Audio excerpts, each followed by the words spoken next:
Presidente, 3, Oi. 2, 1, podemos dar início. Bom, primeiramente, boa tarde a todas e a todos. Hoje é dia 20 de agosto de 2024, são exatamente 3 horas e 6 minutos. Vamos dar sequência à sessão de julgamento do processo administrativo sancionador CVM número 199.5700.7285, 2022-52, que foi iniciada em 21 de maio e foi suspensa após pedido de vista dos autos efetuada pelo diretor Otto Lobo. A sessão por videoconferência mantém o seu caráter público, conforme o artigo 49 da Resolução CVM número 45 de 2021. Por essa razão, registro que a sessão está sendo transmitida pela internet. Funciona como procuradora federal especializada na CVM para este caso a doutora Luciana Daia, a quem eu cumprimento e dou as boas-vindas, como de praxe. Vale relembrar que, nesse caso, os acusados desse processo são Fábio Hering e a Companhia Hering. Fábio Hering, representado pelos doutores Marcelo Trindade e Rafael Salles, e a Companhia Hering, representada pelos doutores Pablo Renteria, Pedro Brigagão e João Pedro Werneck.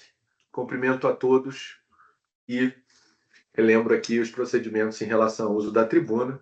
Nesse caso, em 21 de maio, quando a sessão foi interrompida, foi instaurada e, subsequentemente interrompida, foram feitas as manifestações dos defendentes e da Procuradoria. O relator, diretor Maeda, votou. Eu também votei. A diretora Marina Coppola também votou. E ficaram pendentes os votos do diretor Otto Lobo e do diretor João Acioli. E nessa devolução de vistas agora feita pelo diretor Otto Lobo, eu passo a palavra a ele, pedindo aqui a manifestação do colega, como ele vota neste caso. Boa tarde a todos. Cumprimento a nobre representante da Procuradoria, cumprimento os advogados aqui presentes. Vou fazer uma leitura resumida do voto. Bom, em síntese, discute-se nesse caso a alegada prática de insider trading nos dias 12 do 4 de 21, 16 do 4 de 21, 19 do 4 de 21, 20 do 4 de 21, 22 do 4 de 21. A companhia realizou a compra de 2.483.500 ações HGTX3, tanto de 52.078.108 reais. Segundo a acusação, essas aquisições foram realizadas em momentos anteriores à divulgação ao mercado de eventos que teriam causado valorização relevante na cotação dos ativos. Os eventos relevantes de objetos antecipais são duas propostas de combinação de negócios recebidas pela Hering durante o período de recompra. A primeira proposta de combinação de negócios, formulada pela Arezzo, foi rejeitada pela companhia e divulgada por meio de comunicação ao mercado em 14 de 4 de 21, 2 dias após a primeira das 5 aquisições supramencionadas, em 12 de 4 de 2021.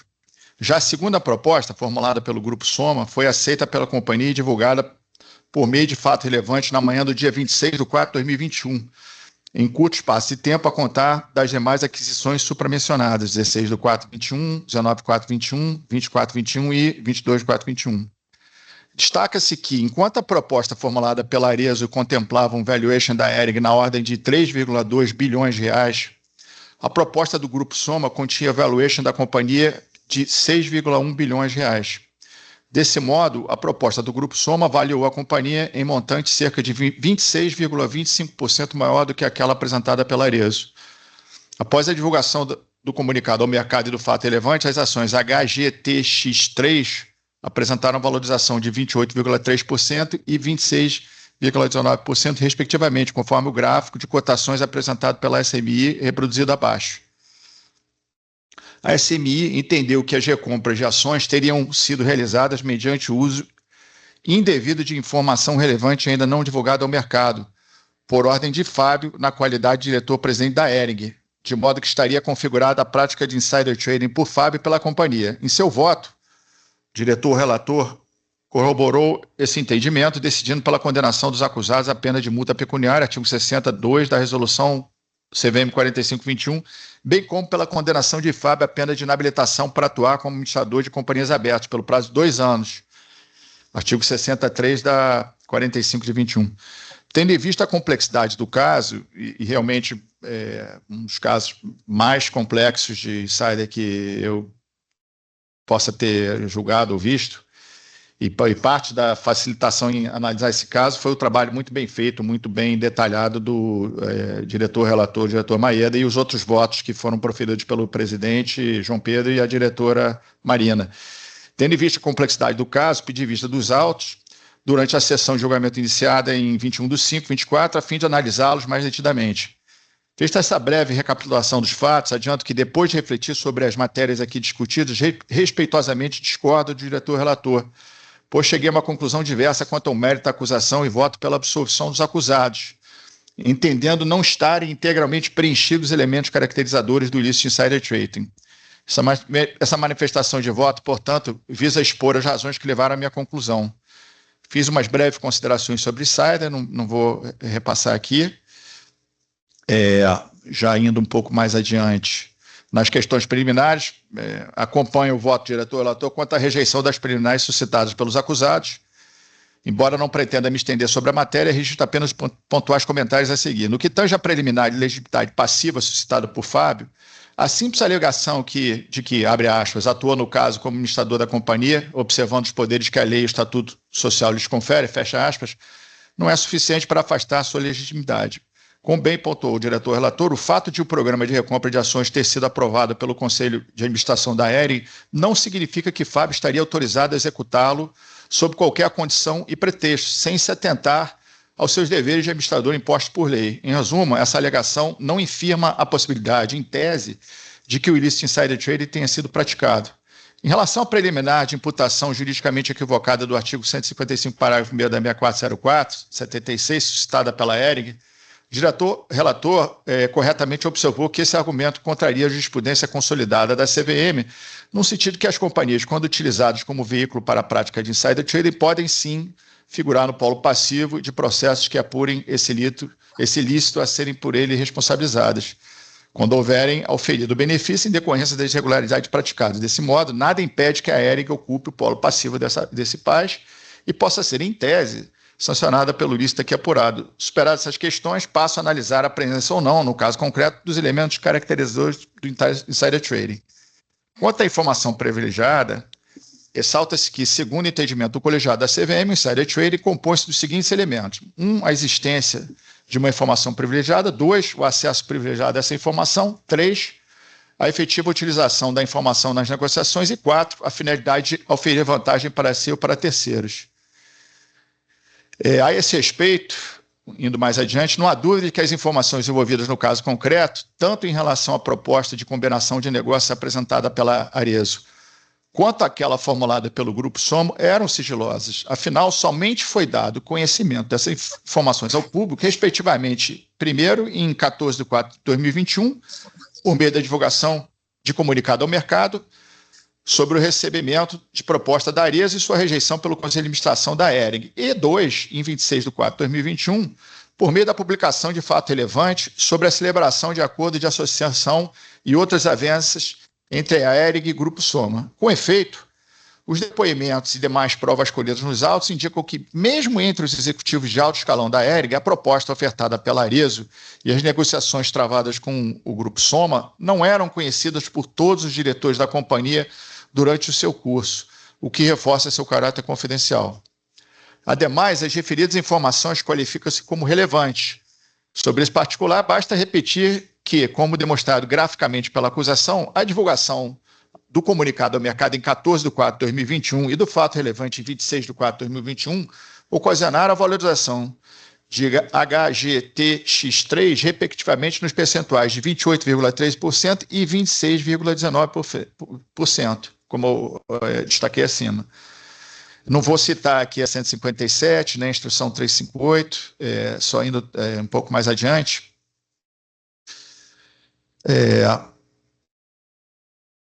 Em resumo, se a reação do público investidor à divulgação do comunicado ao mercado de 14/4/2021 e a publicação do fato relevante em 26/4/2021 provocou aumentos consideráveis na cotação dos ativos HGTX3, como demonstrado pela acusação, é evidente que os fatos a eles relacionados, na visão dos investidores aos quais se destinavam, eram relevantes.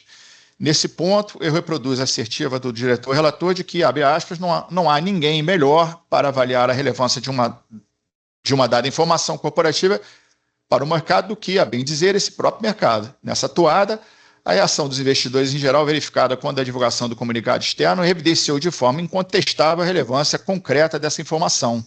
E assim não há como considerá-la um fato relevante conforme disposto nos incisos do caput. Como não considerará como fato relevante conforme disposto nos incisos do caput do artigo 2º da Instrução 358/02, tendo em vista que influiu de modo ponderável na decisão de compra dos investidores, em consequência na cotação do ativo, fecha aspas. Ressalvo que, diante da peculiaridade que envolvem, este não é um caso trivial, o que exige um esforço interpretativo para verificar quando as informações analisadas passaram a ser relevantes. No que tange especificamente aos fatos concernentes a Arezzo, há uma controvérsia relativa à data em que tal proposta foi definitivamente rejeitada.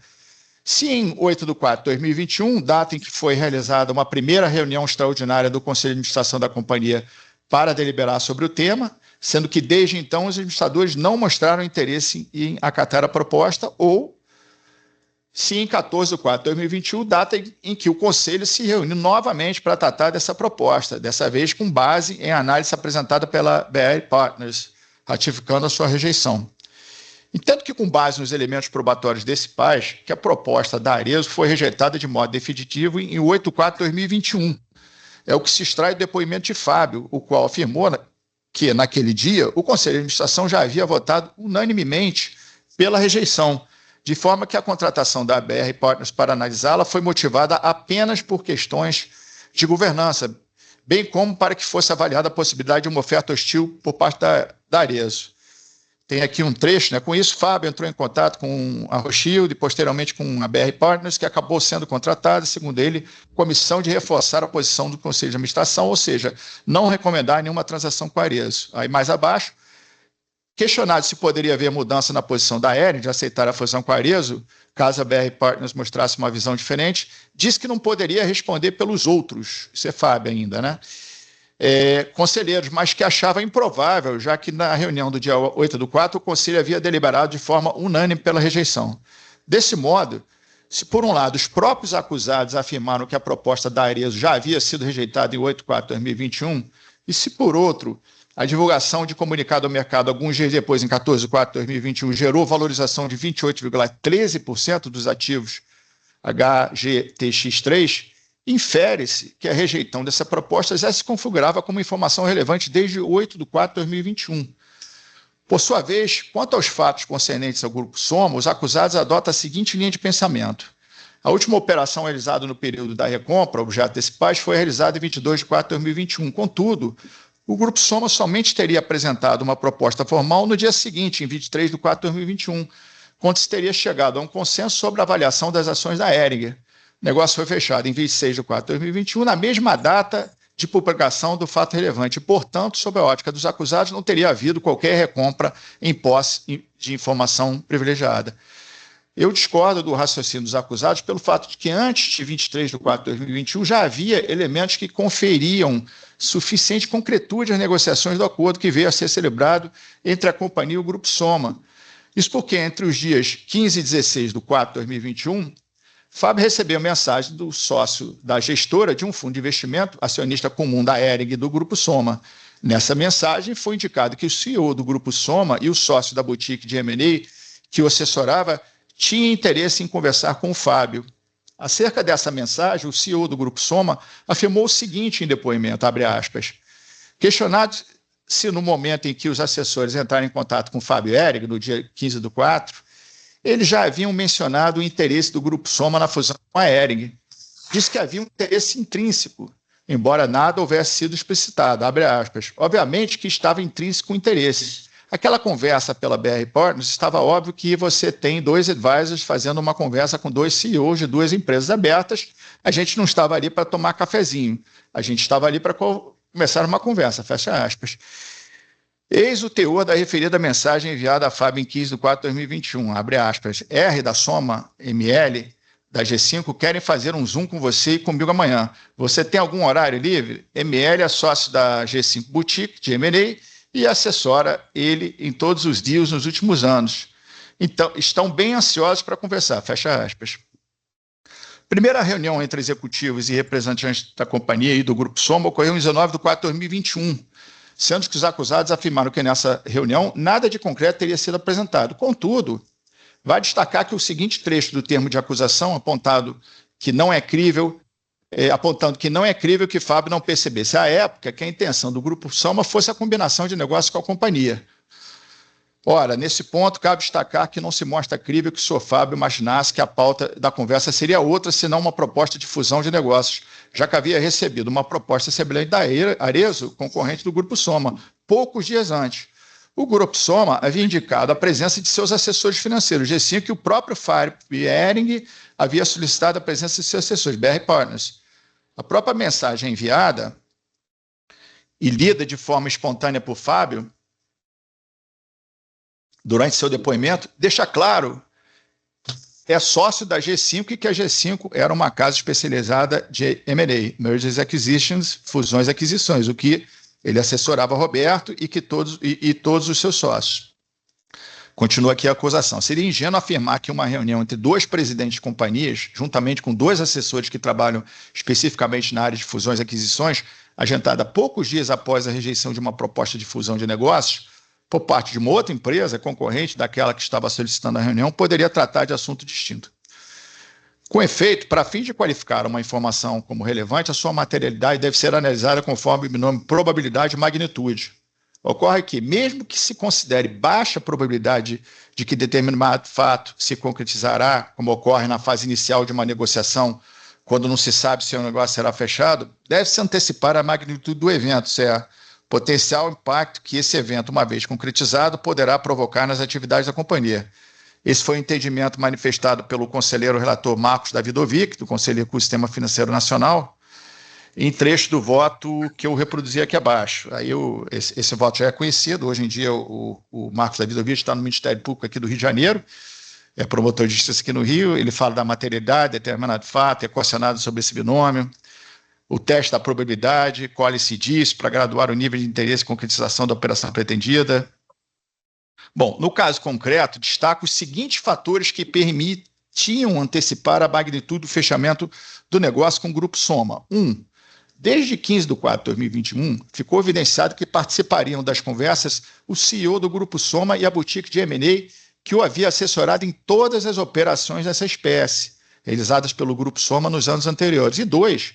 Ao receber a mensagem e tomar conhecimento do interesse do Grupo Soma em conversar, o próprio Fábio acionou a assessoria financeira, BR Partners, para participar da conversa. 3. Pouquíssimo tempo antes, a companhia havia recebido proposta semelhante da Arezzo, cuja rejeição divulgada mediante comunicado ao mercado em 14 de 4 de 2021 certamente despertou o interesse de outros investidores na companhia, como evidencia a valorização de 28,13% nos ativos HGTX3, ocorrida no dia seguinte ao comunicado de mercado, 15 de 4 de 2021.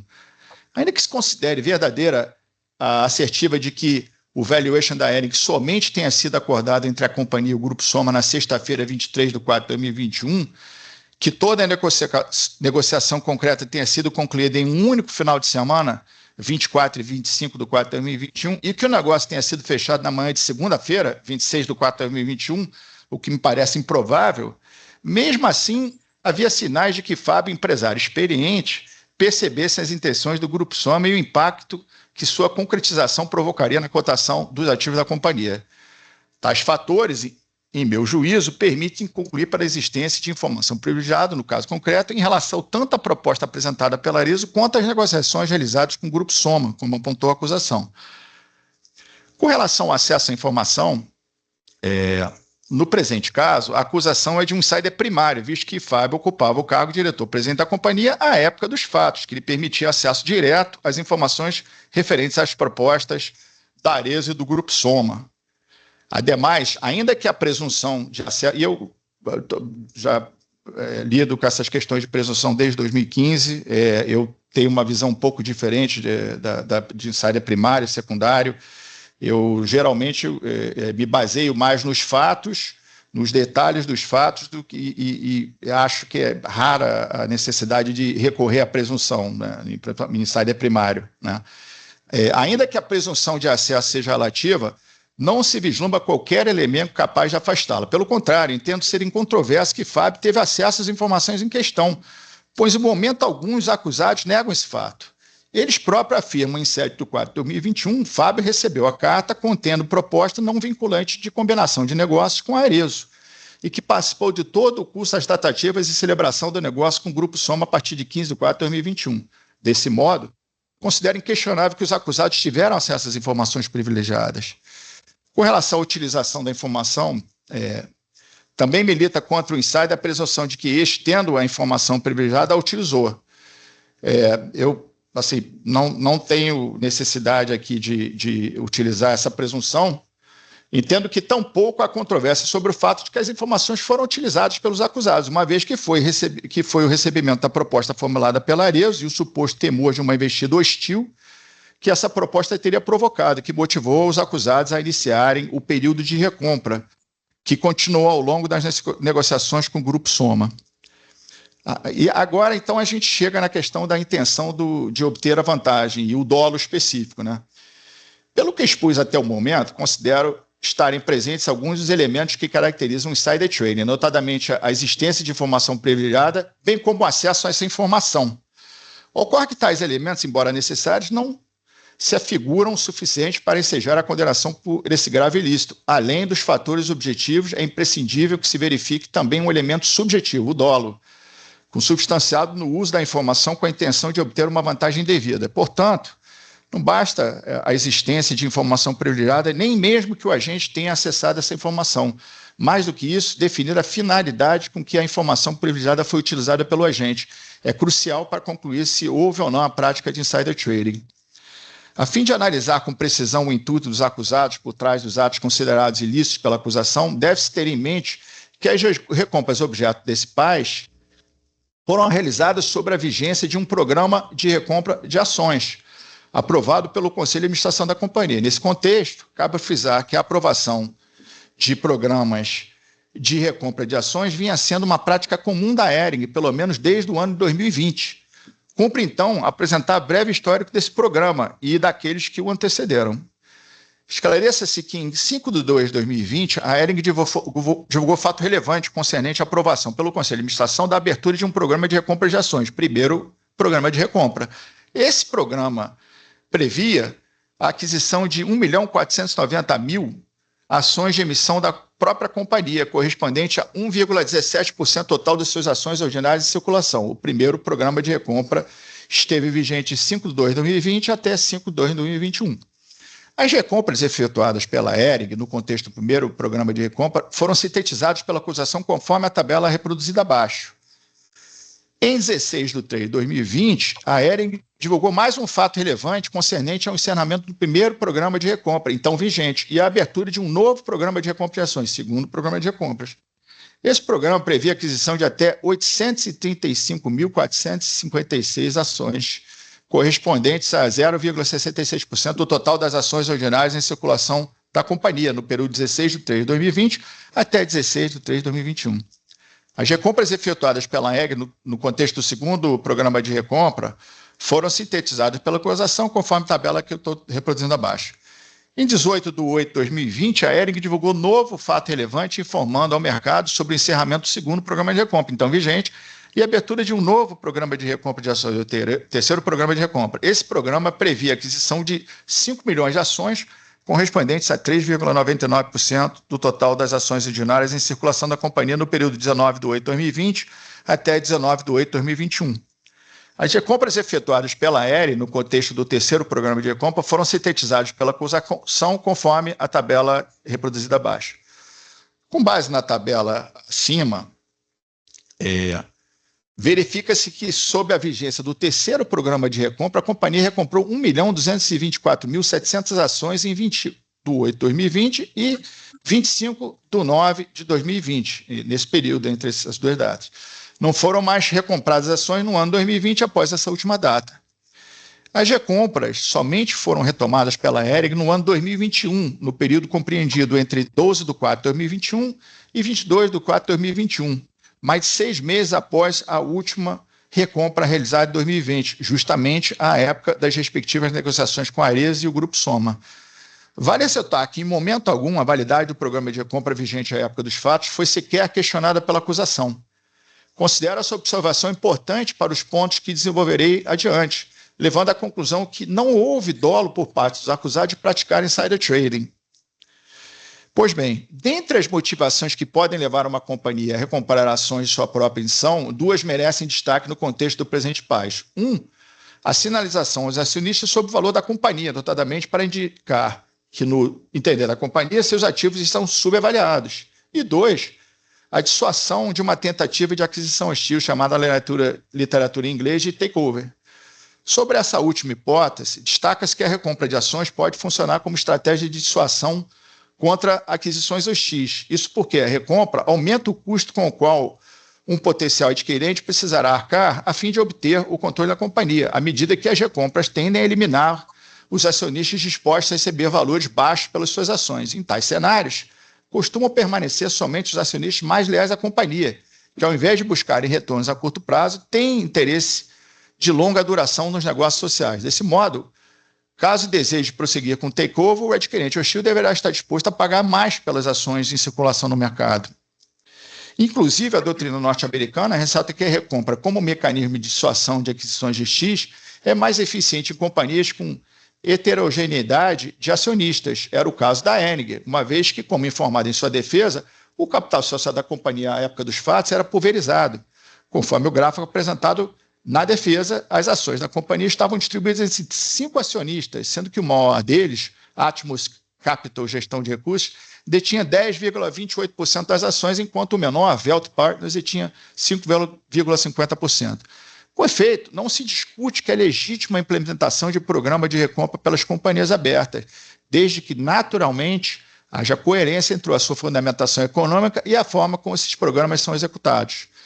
Ademais, há muito se consolidou a jurisprudência da CVM no sentido de que as presunções relativas sobre o uso indevido de informação privilegiada ou sobre o dolo específico podem ser infirmadas desde que o acusado demonstre, mediante um conjunto de contraindícios convergentes, que os negócios foram realizados com base em fundamentos econômicos sólidos e com propósitos legítimos.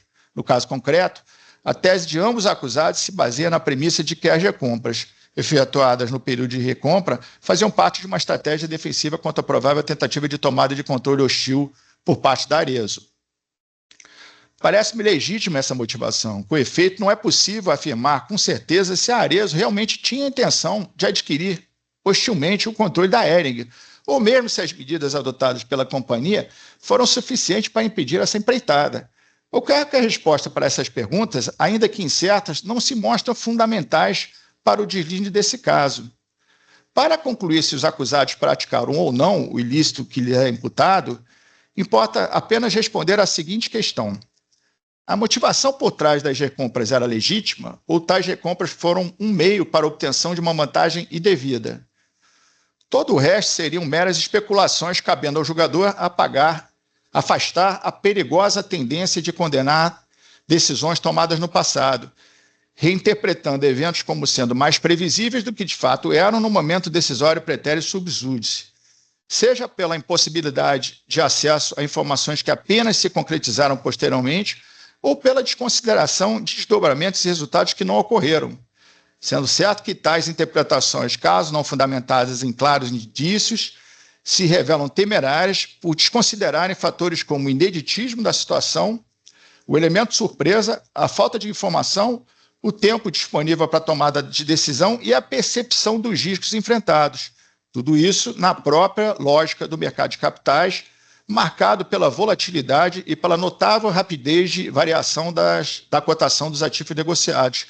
É o que comumente se classifica, inclusive pela jurisprudência da CVM, como hindsight bias, ou como bem colocou o memorialista Pedro Nava, temos que ter um cuidado adicional ao julgar baseado em fatos passados, pois, por vezes, abre aspas, a experiência é um farol de carro voltado para trás, fecha aspas.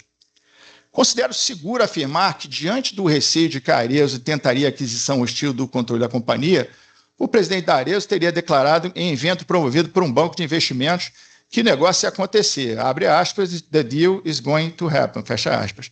Os acusados cercaram de cuidados para evitar esse cenário adverso. Para esse fim, contrataram assessores financeiros, BR Partners, e jurídicos, Machado Meia Advogados, ao mesmo tempo que se certificaram de que as recompras efetuadas se enquadravam nos limites do programa de recompras então vigente.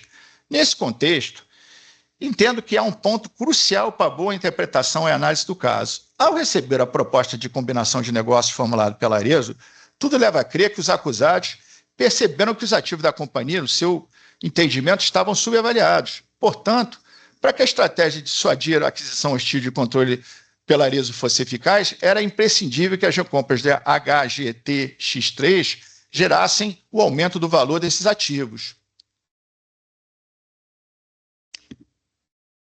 tornando uma eventual aquisição mais custosa e, assim, menos atrativa para a Arezzo. Tais objetivos são indissociáveis, pois um levava ao outro: induzir a valorização das ações da companhia, adequando-as ao que acreditava ser um patamar justo, por consequência, proteger a companhia contra investidas hostis.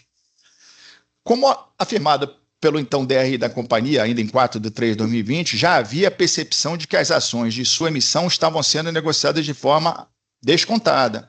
Isso é, abaixo do preço que esses ativos deveriam refletir, em vista da realidade econômica da companhia. Tal circunstância, segundo ele, teria motivado a recomendação da recompra de ações, abre aspas, com o fim de sinalizar ao mercado a necessidade de correção do preço das ações, readequando a um patamar mais justo, fecha aspas. Essa justificativa é compatível com o fato de que no dia 15 de 4 de 2021, após a divulgação do comunicado ao mercado e a considerável valorização de 28,13% dos ativos HGTX3, mesmo assim foi efetuada a recompra de 445.100 ações, mantendo-se, portanto, o intuito de reverter a subavaliação das ações da companhia. De fato, esse não é o comportamento típico de insiders, que costumam buscar vantagens indevidas de forma imediata ou a curto prazo, para si ou terceiros. Novamente, tal circunstância decorre da própria lógica do mercado de capitais, marcado pela volatilidade e pela notável rapidez de variação da cotação dos ativos negociados. Se determinado sujeito tem acesso a uma informação privilegiada e pretende se valer dela para obter vantagem devida, a regra é que o faça o mais rápido possível, pois sabe que, uma vez tornada pública a informação, ela deixará de ser privilegiada e deverá impactar significativamente o valor dos ativos aos quais se refere. Em síntese, o típico insider não aguarda que os demais investidores tomem conhecimento da informação para que ele possa se beneficiar dela. De modo geral, portanto, se uma determinada companhia ou seus diretores executam política de recompras, diante da constatação de que as ações estão subavaliadas e que a companhia corre o risco de uma tomada de controle hostil, o fato de continuarem a recomprar esses ativos, mesmo após verificarem o expressivo aumento da sua cotação, constitui forte indício que não cometeram insider trading. Afinal, sob a ótica de quem visasse a um benefício indevido, o mais lógico seria interromper as recompras assim que o valor dos ativos aumentasse. Cumpre ainda salientar que, embora não seja este o dispositivo legal objeto da acusação, o artigo 6º da Instrução CVM 35802, vigente à época, dispõe que os atos ou fatos relevantes podem, excepcionalmente, deixar de ser divulgados se os acionistas controladores ou administradores entenderem que sua revelação porá em risco interesses legítimos da companhia. Nesses casos, surgirá a obrigação de divulgar imediatamente o ato ou fato relevante, sem a informação escapar ao controle ou ocorrer oscilação atípica na cotação, preço ou quantidade negociada dos valores imobiliários de emissão da companhia aberta ou a eles referenciados. Isso equivale a dizer que proteção dos investidores por meio da divulgação de fatos relevantes não é absoluta, de forma que poderá ceder, em alguns casos, às necessidades e interesses legítimos das companhias. No presente caso, sem prejuízo do entendimento de que havia informação privilegiada e que houve acesso à informação, os acusados foram capazes de demonstrar que as recompras de ações de própria emissão da companhia foram embasadas em interesse legítimo, como substanciado na defesa contra eventual tentativa de aquisição hostil, diante da noção de que seus ativos estavam subavaliados. Não só isso, também restou comprovado que as recompras se inserem no contexto do programa de recompras então vigente e foram realizadas dentro dos limites fixados nesse programa. Ressalto que, segundo o diretor-relator, as operações de recompra não seriam necessárias à defesa contra eventual tentativa de aquisição hostil pela Arezzo, uma vez que o Estatuto Social da ERG já continha um mecanismo próprio para refrear investidas hostis, consubstanciado na cláusula do poison pill. A existência da cláusula de poison pill é incontestável. Apesar disso, respeitosamente discordo do diretor-relator, até porque, em caso de insider, o trabalho principal é do relator do caso, que se debruça e vê os detalhes, e é muito mais fácil para quem vem depois, né? De certa forma, nós somos engenheiros de obra pronta, porque o trabalho de entender o caso todo foi do diretor aqui. Nesse ponto, pois, não considero razoável esperar que, diante de receio de uma aquisição hostil, os acusados simplesmente cruzassem os braços, seguros que um dispositivo no Estatuto Social da companhia bastaria para protegê-la. Em um cenário de defesa contra a potencial tomada de controle acionário, é natural que a administração de uma companhia aberta opere sob a máxima de que todo cuidado é pouco, ou conforme o ditado de Marinha, no mar, abre aspas, quem tem um não tem nenhum, quem tem dois tem um. Fecha aspas. Os elementos probatórios dos autos permitem afirmar que tudo fazia parte de um único e legítimo objetivo, a cláusula de poison pill, a contratação de assessoria jurídica e financeira, as operações de recompra embasadas no programa de recompra então vigente, todos os elementos da estratégia de correção da avaliação dos ativos da companhia e de proteção contra aquisições hostis. Como já dito, se realmente a Arezzo pretendia realizar uma investida hostil, e se as recompras consistiam em medida necessária e eficaz para contê-la, não há como afirmar com certeza, mas é coerente que essa tenha sido a medida adotada pelos acusados, com as informações que dispunham à luz dos riscos e interesses que estavam em jogo. O diretor-relator afirmou ainda que não haveria corroboração econômica à estratégia de recompra de ações de emissão da companhia, pelo fato de que o regulamento da B3, vigente à época, exigia um percentual mínimo de free float de 25%. Respeitosamente, não vejo esse fator como suficiente para ilidir o fundamento econômico das recompras. Isso porque, de acordo com a versão mais recente do formulário de referência, anterior a abril de 2021, as ações em circulação da companhia correspondiam a 77,63% do capital social, percentual muito superior ao mínimo estabelecido pela B3. Ademais, quanto ao limite de 10% de ações de emissão da própria, que podiam ser mantidas em tesouraria, por exigência do caput do artigo 8º da Instrução CVM 56715, vigente à época, pontua-se que, caso esse limite fosse atingido, a administração da companhia poderia aprovar o cancelamento das ações mantidas em tesouraria, o que viabilizaria a continuidade das recompras em adequação ao limite estabelecido pela regulação. Concluo, por fim, que averiguar a intenção por trás da alegada prática de insider trading equivale a caminhar por um terreno espinhoso. É raríssimo, afinal, que haja provas incontestáveis de que o ilícito tenha sido ou não cometido. Na maioria dos casos, o que há são provas indiretas, incumbindo ao jogador sobrepesar os indícios e contradícios para formar seu convencimento.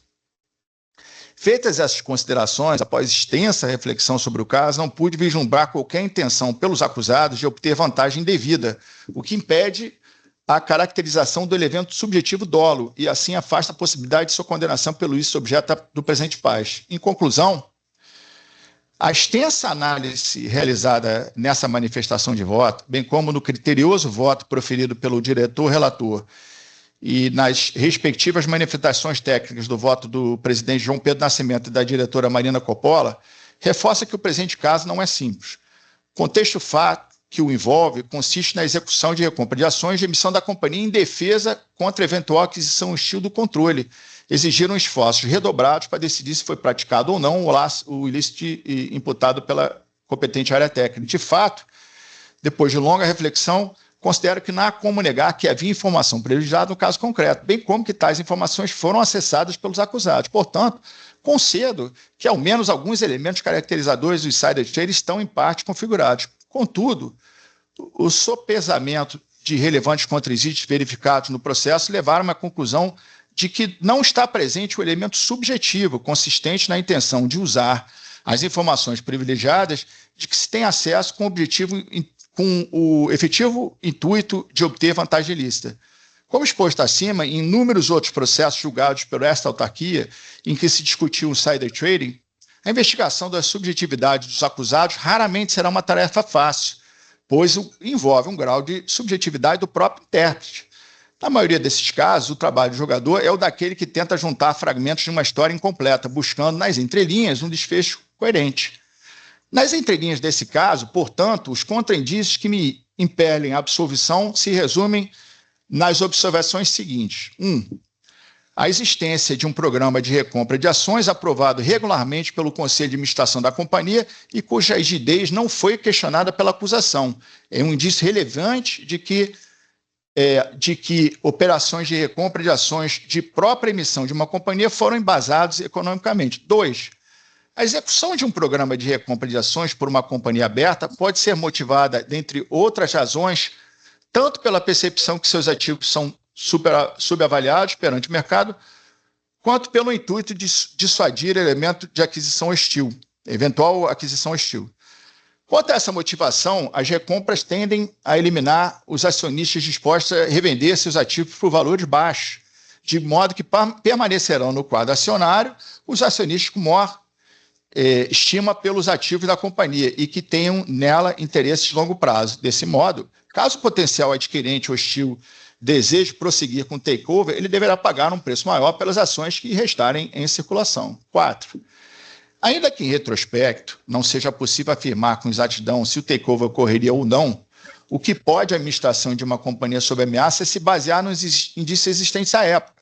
No presente caso, a proposta formulada pela Arezzo em valor considerado baixo, bem como as declarações do presidente da Arezzo, mesmo após a rejeição da proposta pela companhia de que o negócio ia acontecer. E, em último lugar, o típico insider busca obter vantagem indevida a curto prazo, antes que a informação privilegiada de que só ele dispõe venha a público. No presente caso, contudo, continuou se recomprando ações de própria emissão da companhia no dia 15 de 4 de 2021 em diante, mesmo após a divulgação do comunicado ao mercado e a expressiva valorização HGTX3. Inclusive, as operações efetuadas nesse dia não foram consideradas ilícitas pela acusação.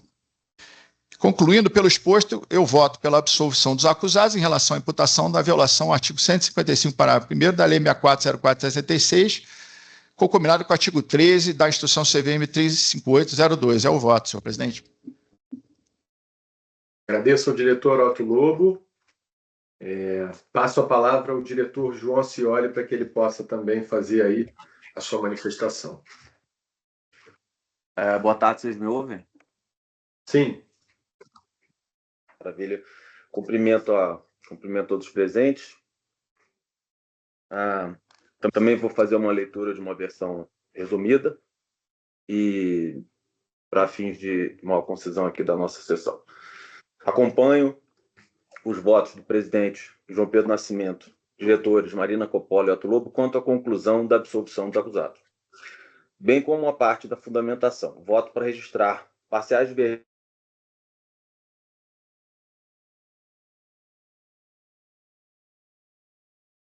da conduta descrita pela acusação frente à Lei 6404. A conduta atribuída ao acusado Fábio Hering e à companhia que leva o nome de sua família é de que ele teria usado informações sigilosas a que tinha acesso para fazer a empresa adquirir em programa de recompra ações de sua própria emissão.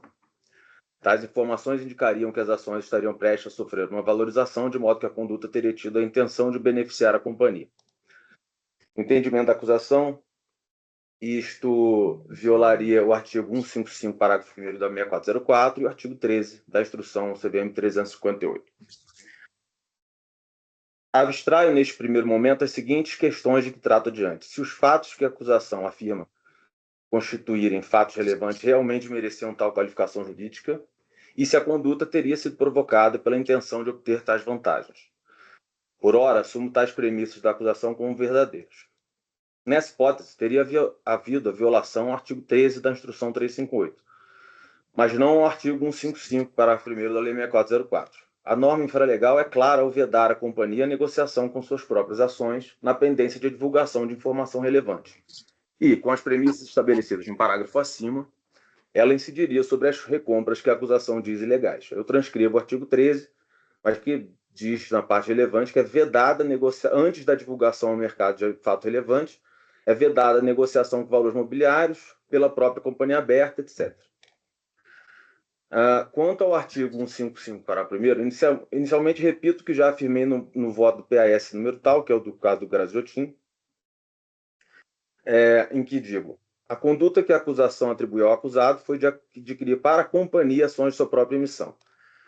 Eu inicio com a transcrição do dispositivo em questão, né? Na verdade, todo o artigo 155, com seus 3 incisos do caput e o parágrafo 1º. E passo a dizer: qual exatamente a conduta vedada pelo parágrafo 1º, né? É valer-se da informação para obter para si ou para outrem vantagem mediante comprovento de valores mobiliários. Para si, é claro que não foi. A questão que sobra é se a companhia seria outrem. A finalidade de obter vantagem é uma ideia incompleta para justificar a reprovabilidade de uma conduta. Conscientemente, ninguém age para obter desvantagem. A vantagem só é reprovável quando em detrimento de algum prejudicado. Entender a companhia como outrem seria uma leitura semanticamente possível se a frase fosse lida isoladamente, mas não há isolamento. O artigo 155 constitui a subseção intitulada Dever de Lealdade, da seção 4, Deveres e Responsabilidades, do capítulo 12 da Lei dos S.A., que trata do Conselho de Administração e Diretoria. Trata da lealdade perante a companhia. O que ele veda é praticar condutas que a lesem, condutas que administradores pratiquem buscando benefício próprio ou de outrem, em detrimento da companhia. Isso fica claro da leitura dos incisos do caput. O administrador não pode usar, em benefício próprio ou de outrem, oportunidades que conheceu em razão do cargo. A oportunidade só pode ser usada em favor da companhia, inciso 1º, né? Não pode omitir-se em relação aos direitos da companhia, nem em relação à oportunidade de negócio para obter vantagens para si ou para outrem, inciso 2º. E, por fim, não pode, sabendo que a companhia irá comprar algo, adquiri-lo para lhe revender vantagem obtida, por óbvio, em detrimento da companhia, que é o inciso 3º. O vocábulo outrem tem, portanto, significado cristalino no caput. O beneficiário da conduta prejudica economicamente a companhia quando não o próprio administrador, né? Quando não é o próprio administrador que é beneficiado. Essa inversão de sentido do vocábulo, no contexto específico, acaba por pressupor que a companhia estaria sendo beneficiada por alguém, porque alguém lhe foi desleal, que contraria toda a construção jurídica do que significa dever de lealdade e até mesmo o alcance das palavras. Pode-se, reconheço, argumentar que haveria uma deslealdade, não para com a companhia, mas com os acionistas que venderam suas participações, embora o texto legal fale na companhia e não em acionistas. Porém, de um lado, isso requer uma interpretação ampliativa, pois pressupõe trazer para uma transação comutativa, em que as partes agem cada uma por si, um dever fiduciário, próprio das transações em que uma parte age afetando o patrimônio da outra. De outro lado, é no mínimo discutível se quem vende as ações pode ser considerado prejudicado nesse caso, especialmente se a venda for de apenas parte de sua posição, já que haveria algum ganho nas ações mantidas. Nesse sentido, aponto também que a Instrução 358, ao tratar dos planos de investimento individuais, pelos quais insiders podem adquirir ações, prevê exatamente que, caso o adquirente venha a obter ganhos, ele deve revertê-los à companhia. É o artigo 15A, parágrafo 2º, inciso 2º, da Instrução 358. Trata-se aqui de vantagens advindas exatamente de razões informacionais na antecedência de divulgações de resultados. Que o precedente tratava de divulgação de resultados. Nos termos da regra, são perdas evitadas ou ganhos decorrentes de eventual alteração nas datas de divulgação dos formulários do TR. Não cogita a norma de reverter resultados a contrapartes nas negociações, e sim à companhia. Ou seja, numa tal situação, a própria regulação prevê que a companhia deva ser destinatária de ganhos decorrentes de negociação, às vésperas da divulgação de informações relevantes, né? Tais ganhos não podem ser apropriados pelos insiders, mas devem ser apropriados pela companhia. Outro argumento possível e relevante em sentido contrário é o de que o dever de lealdade não permite que o administrador pratique atos ilegais para beneficiar a companhia. Concordo, obviamente, que o dever de lealdade permite apenas a prática de atos lícitos para beneficiar a companhia. Mas dizer que o administrador não poderia fazer a companhia recomprar ações em benefício da própria companhia, porque não pode buscar benefícios por meio de atos ilícitos, é uma perfeita, ainda que sutil, petição de princípio. O que se está discutindo aqui é exatamente se essa recompra é proibida. No fim das contas, o argumento diz que a recompra em tal situação não pode ser permitida porque é ilegal, quando é justamente o enquadramento ou não na vedação que se está a discutir. No mais, não vejo como conciliar um mínimo de sistematicidade da lei societária com uma leitura em que o mesmo termo, quando usado em um parágrafo, adota significado diametralmente oposto ao que tem no caput. Não bastasse a ligação formal, enfim, vou pular esse trecho aqui, mas, enfim, no caput tem um sentido e eis que no outrem troca de significado dentro do mesmo artigo. Não vejo desta forma. E não custa lembrar que os parágrafos 1º e 3º do artigo 155 são originais da lei de 1976, o que me parece reforçar a adequação de ler palavras idênticas com significados uniformes. Tampouco vejo como conciliar tal leitura com a interpretação restritiva que deveria supostamente imperar ao lidar com a aplicação de penalidade. Então, esse é o fim da transcrição. E aqui volto também na nota reproduzida no texto acima, menciono texto acadêmico em que examino a questão da recompra na posse de informações. Transcrevo algumas passagens mais aplicáveis, e que eu faço a transcrição de um artigo em que eu trato da questão da recompra. Eu vou pular aqui umas partes para só em benefício do tempo. Vou pular isso aqui porque eu faço um apanhado geral, mas vai estar na versão do voto, né? Como se nota, os trechos acima citados não tratam especificamente dos termos utilizados pela Lei 6404 ou outras normas, mas apenas de aspectos que informam ou deveriam informar a questão sob um ponto de vista deontológico, como efeitos econômico-financeiros decorrentes dos atos, especificamente da ordem dos efeitos objetivamente verificáveis nos negócios realizados. Em todo caso, são compatíveis com a interpretação da Lei 6404 que sustenta neste trecho, rejeitando essa noção um tanto bizarra, segundo a qual uma entidade poderia ser desleal consigo mesma, mais próxima, ao meu ver, à literatura psiquiátrica do que à jurídica. Em suma, tende a ser do interesse da coletividade dos investidores de uma companhia que ela possa usar reserva de capital para fazer recompras quando entende estar o preço abaixo do teórico, pois distribui os ganhos para a coletividade dos acionistas, ao invés de concentrá-los naqueles que as teriam adquirido. Assegura preços superiores a quem está vendendo, pois a companhia precisa prevalecer sobre as demais ofertas. E ainda aproxima o preço do seu valor econômico teórico, obtido a partir de um conjunto informacional mais completo. Nessa linha, passo a tratar de um dos pontos trazidos pela defesa da Hering, de que a companhia não teria sido beneficiada pela aquisição das ações, especialmente em virtude de seu subsequente cancelamento. Diz a defesa da Hering, eu transcrevo aqui os parágrafos 193 a 201, mas que são os trechos em que a defesa expõe por que o cancelamento das ações tem, em suma, aqui uma redução do patrimônio líquido, e não tem, isso é incompatível com a conduta típica do insider trading, né? Porque, assim, afinal, qual insider, depois de ter negociado, cancela suas ações? Então, aqui é o trecho onde a defesa fala que as ações não trazem maiores resultados para o patrimônio da companhia, etc. O argumento é elegante e entendo merecer considerações detidas. Aqui faço uma ilustração do argumento sobre os efeitos dessa recompra e cancelamento. Obviamente, não vou pular aqui a ilustração. Pois bem, na hipótese em que a recompra é feita com base em informação sigilosa indicativa de valorização, essas ações recompradas o são pelo preço de mercado, mas seu valor teórico é superior a esse preço de mercado.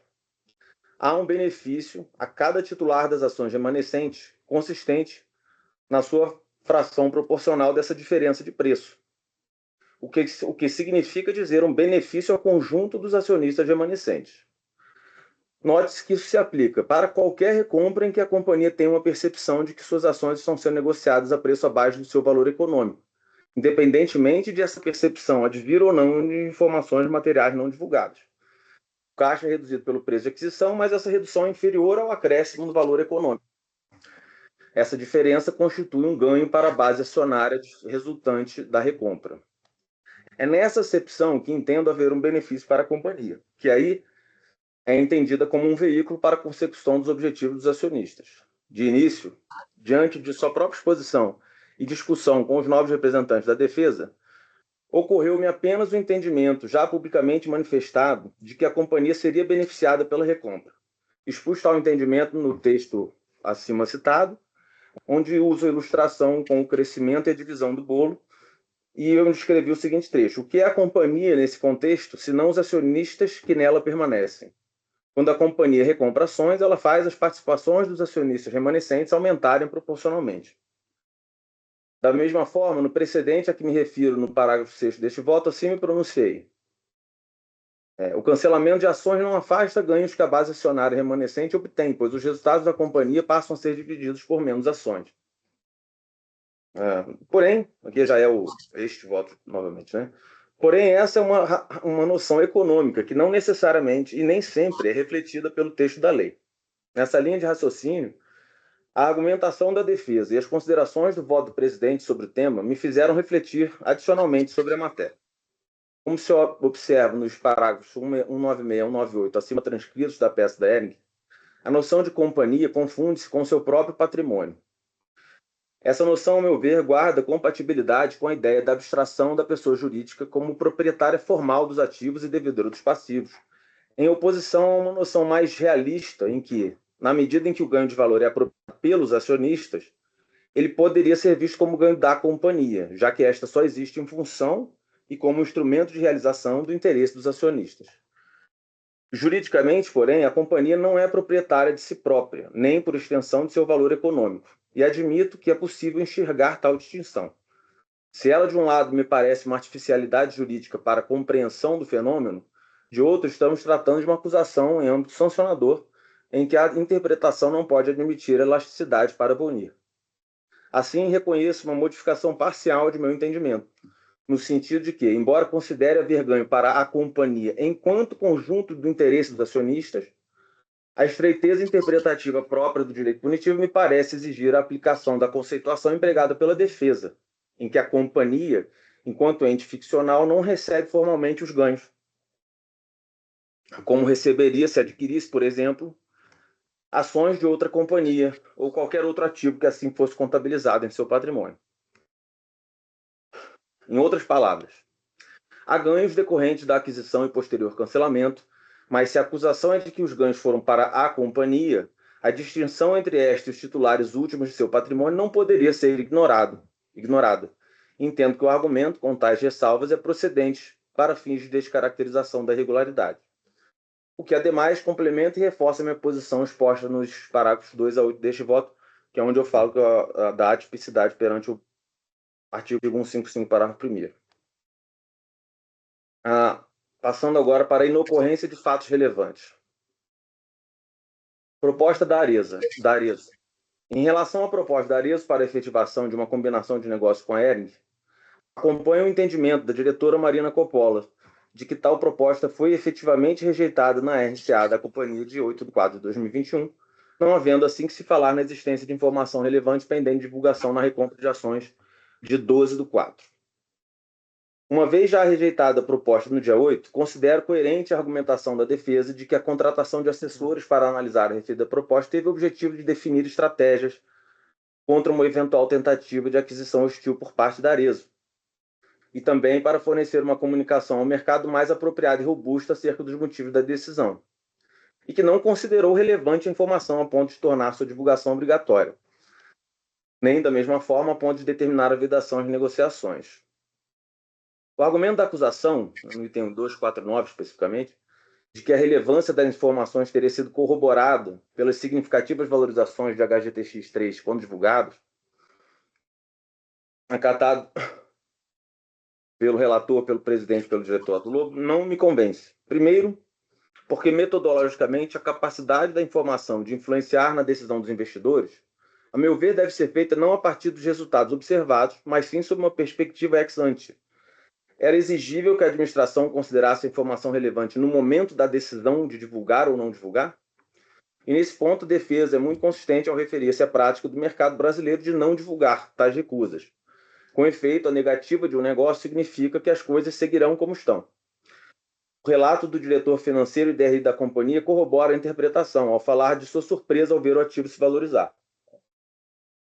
Uma coisa é defender-se de uma acusação de não divulgação de fato relevante porque o preço do ativo não se alterou, onde se usa o comportamento do mercado para corroborar um acerto da avaliação da companhia.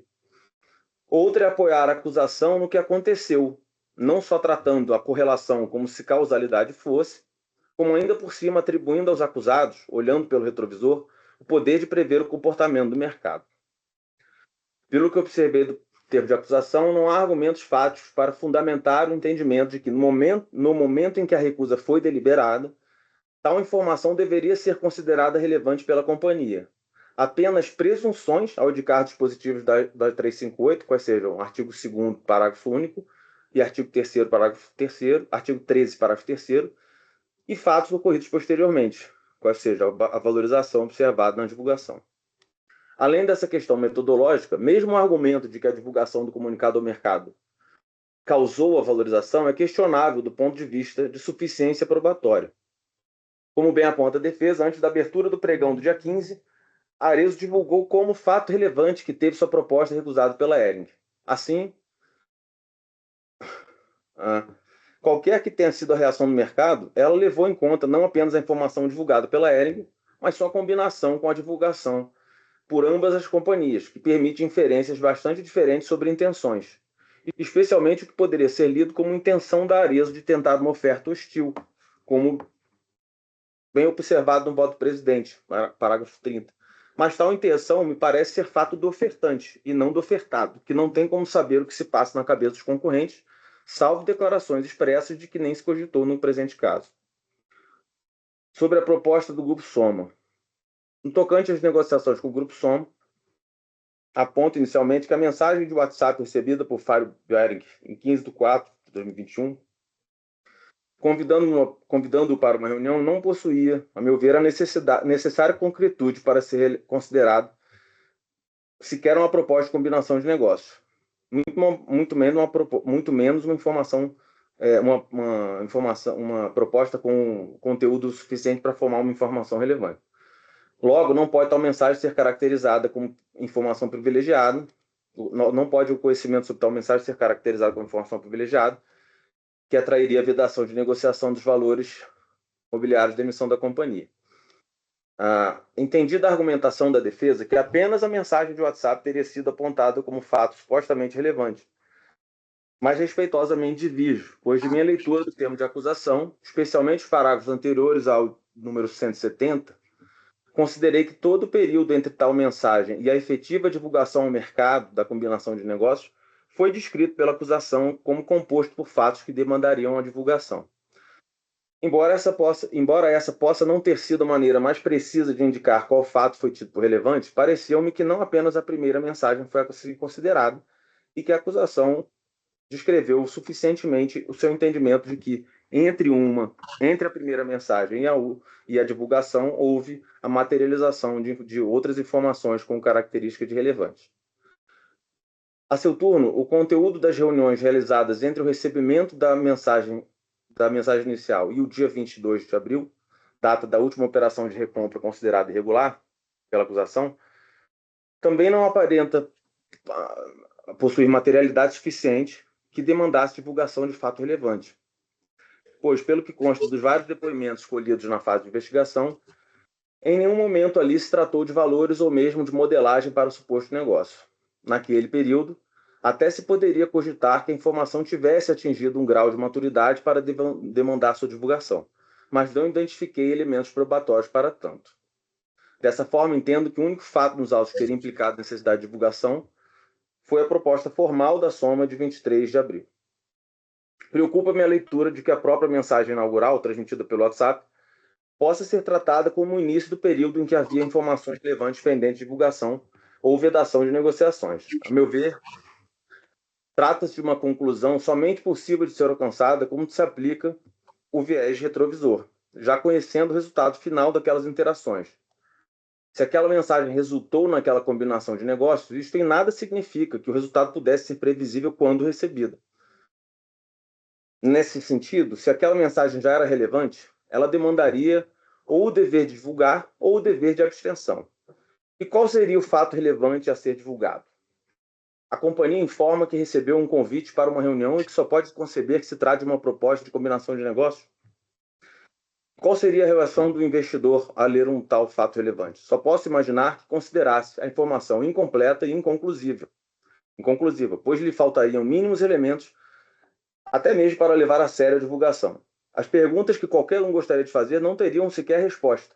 Por exemplo, qual a combinação de negócios? A Eric teria que divulgar o palpite de que achava que seria uma proposta de aquisição e por qual preço? E qual a probabilidade de ocorrência?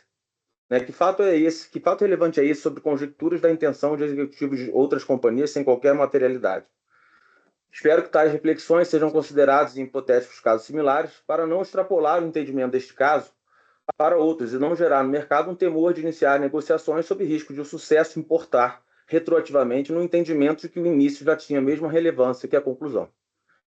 Com tais considerações, entendo que de maneira nenhuma a mensagem de convite para uma reunião possa ser tratada como fato relevante e que fatos subsequentes poderiam ter sim configurado informação determinante de divulgação, mas que não houve suporte probatório para tanto no caso dos autos.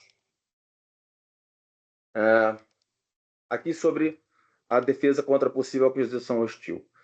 Acompanho o entendimento do presidente João Pedro Nascimento, diretor Otto Lobo, no sentido de ser a recompra de ações um método legítimo contra uma possível aquisição hostil. Ambas as manifestações, ao meu ver, exageram a questão, demonstrando a ausência do elemento subjetivo do tipo de insider, pelo fato de terem as operações sido feitas com o objetivo legítimo de defender a base acionária da companhia, e não para oferir vantagem financeira com o uso de informação privilegiada. Como bem explorado nos votos citados, não houve a utilização dessa informação para oferir vantagem. Nessa mesma linha, trato o fio do argumento de que os valores não teriam sido suficientes para afetar o preço a ponto de comprovar a intenção de defender a companhia da aquisição. Isso me parece inverter o ônus da acusação de demonstrar o dolo de beneficiar-se. Se os valores não foram suficientes para defender a companhia, por que seriam suficientes para caracterizar o dolo de obter benefício? Nesse sentido, a própria acusação admite que a recompra no dia 15 de abril foi legítima, pelo fato de não haver nenhuma informação pendente de divulgação naquele momento. A proposta recusada da Arezzo já havia sido comunicada ao mercado e o contato inicial do Grupo Soma ainda não havia sido feito. Qual seria, então, a motivação por trás dessa operação específica, das recompras feitas nessa data? A única explicação constante dos autos que foi apresentado pelas defesas é de que não apenas essa, como todas as outras recompras no período abrangido, configuravam-se como proteção contra a eventual aquisição hostil. Assim, entendo que essa aquisição corrobora a tese da defesa e acatada pelos já citados votos, de que a intenção realmente não era de obter benefícios em tais negociações, com base em informação privilegiada. Conclusão, pelo exposto neste voto, minha posição pelo acompanhamento pela absolvição dos acusados. Agradeço ao diretor João Ascioli pelo seu voto e, nesse contexto, posso aqui proclamar o resultado final com todas as manifestações dos integrantes do colegiado e eu informo aqui que os dois acusados foram absolvidos por maioria e a absolvição transita em julgado na primeira instância sem a interposição de recurso de ofício pela CVM. Agradeço a todas e a todos e declaro encerrada essa sessão de julgamento. Vou sugerir um recesso de 2 minutos para a gente fazer o segundo processo. Dá licença.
Mário?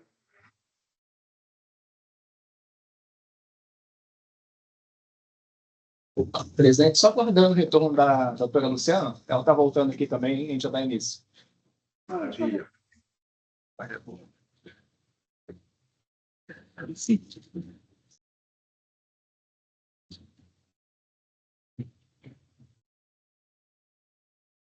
Calma, calma. Respira. Obrigada. Presidente, quando quiser, dá sequência.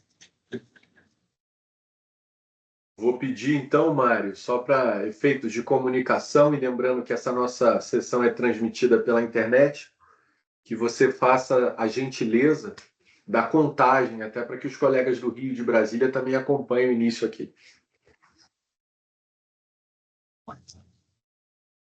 3, 2, 1. Pode dar sequência. Boa tarde a todas e a todos. Novamente, dia 20 de agosto.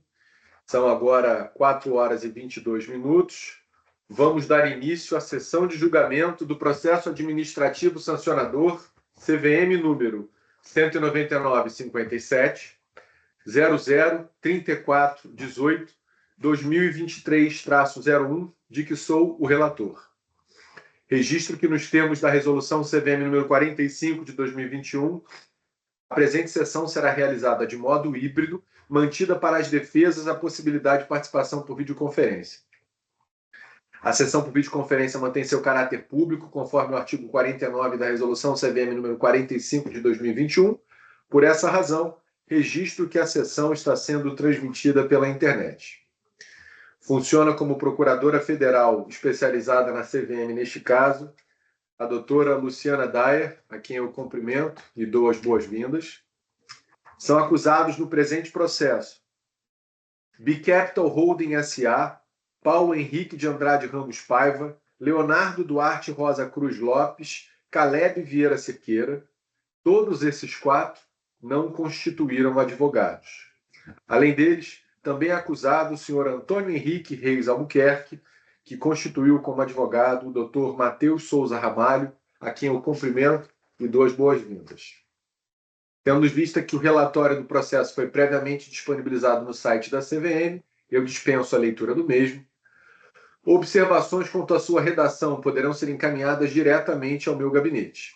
Nesses termos, passo a palavra ao defendente para sua sustentação oral, lembrando do nosso limite regimental de 15 minutos. Por gentileza.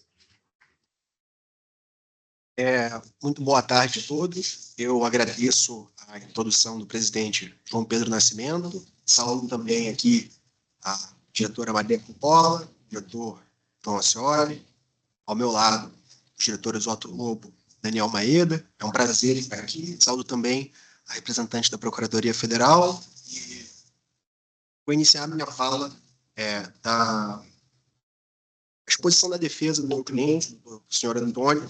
Eu vou tentar ser o mais breve possível, apesar de ter uns 15 minutos, e ao invés de começar expondo uma questão preliminar de preliminares de direito e do mérito, gostaria de dar um passo para trás, porque eu entendo que a defesa do acusado ela vai muito em linha com uma linha do tempo. A defesa que foi apresentada na autarquia foi apresentada uma linha do tempo que também consta no memorial, que foi encaminhado aos diretores. Entendo que ela é bastante elucidativa para a apuração dos fatos, né, e a defesa do Antônio.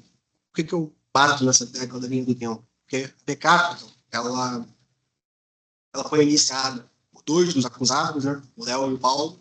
Ela foi iniciada em fevereiro de 2020 e a primeira emissão de debenture, ela aconteceu em maio de 2020. Então, 3 meses depois da fundação da companhia. É relevante eu tratar desse ponto, porque a principal acusação posta contra o meu cliente é a suposta participação dele em uma operação fraudulenta relacionada a 6 emissões de debênture. O que eu gostaria de chamar a atenção sobre a P-Capital? Que o meu cliente, o Antônio, não é um dos fundadores da P-Capital, e que as 3 primeiras emissões de debênture que aconteceram, que foram objeto da operação fraudulenta, elas aconteceram antes do ingresso do Antônio na sociedade. Chama a atenção a linha do tempo, que ela deixa isso bem claro. O meu cliente entrou na sociedade como acionista, então posse como diretor, em 30 de 10 de 2020, sendo que a primeira emissão de debênture ela aconteceu em maio daquele mesmo ano, e a segunda e terceira emissões de debênture elas aconteceram no dia 26 de 10 de 2020. O que é importante explicar essa dinâmica? Originalmente, o Paulo e o Léo eles detinham metade da companhia, das participações acionárias. Quando o meu cliente entrou na companhia, ele passou a ter 10% do valor das participações junto com o Caleb. O Caleb, é importante destacar, o acusado Caleb, ele e o Paulo se conheciam. Eles trabalharam juntos na Petra Gold, que inclusive é um processo sancionador envolvendo a Petra Gold. Eles tinham um round lá.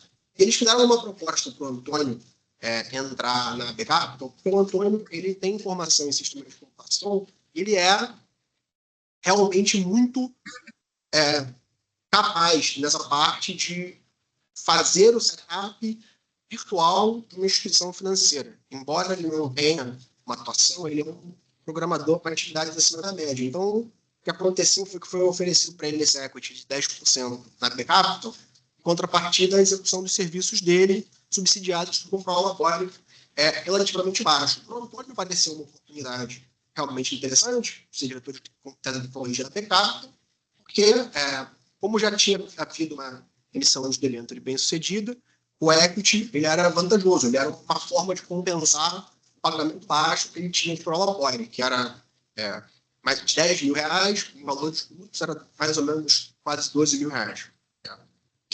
que aconteceu na prática é que, logo após o ingresso do Antônio, antigamente a sociedade ela tinha uma divisão de capital de 50-50, com a entrada do Antônio e do Caleb, que era conhecido do Paulo da Petra Gold, ficou-se da seguinte forma: com quem o Caleb se compusesse, ele tinha a maioria do controle acionário. O que aconteceu foi que depois que o Caleb entrou, houve uma divergência entre os dois fundadores, o Paulo e o Caleb, contra o Léo, que era um dos outros fundadores. Isso gerou um impasse na companhia, que o meu cliente ele acabou tomando as dores do Léo, que era uma pessoa com quem ele tinha uma maior proximidade. Acho que é importante chamar a atenção para esse conflito societário que houve dentro da P-Capital, porque a partir de março, o Antônio entrou em outubro de 2020.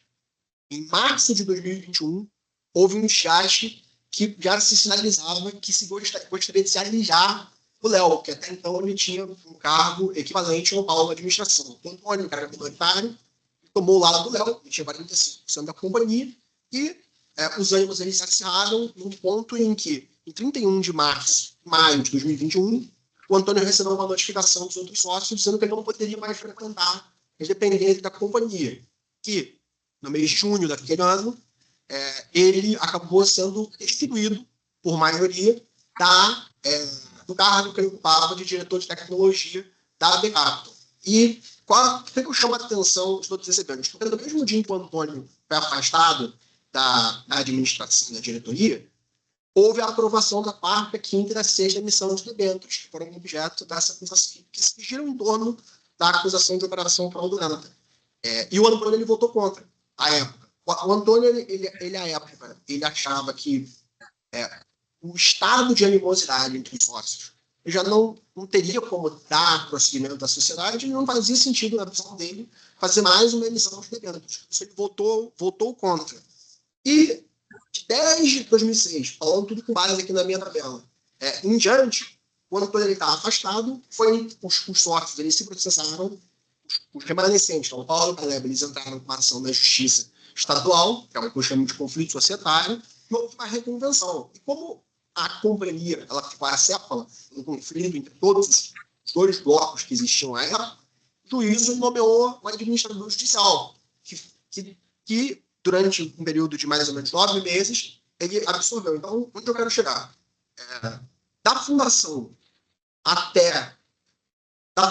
em fevereiro de 2020 até junho de 2021, tinha um controle definido na companhia que acabou sendo mais exercido pelo Paulo e pelo Caleb. No primeiro momento, Léo e Paulo, depois Paulo e Caleb. A partir daquele momento, os acusados, Paulo e Caleb, eles detiveram o controle por mais 5 meses. Nesse período em que o Antônio ele já foi afastado da administração. Posteriormente, 9 meses depois, teve um período de intervenção judicial. E no final dessa intervenção judicial, foi feita uma auditoria, eu juntei a cópia desse relatório da auditoria no processo sancionador, o interventor judicial ele entendeu que era melhor restituir a administração ao Léo e ao meu cliente. O meu cliente ele optou por não retornar à administração porque ele teve problemas de saúde e porque ele já estava enfrentando de discharge. Eu juntei os comprovantes dessa situação. Então, aonde eu quero chegar?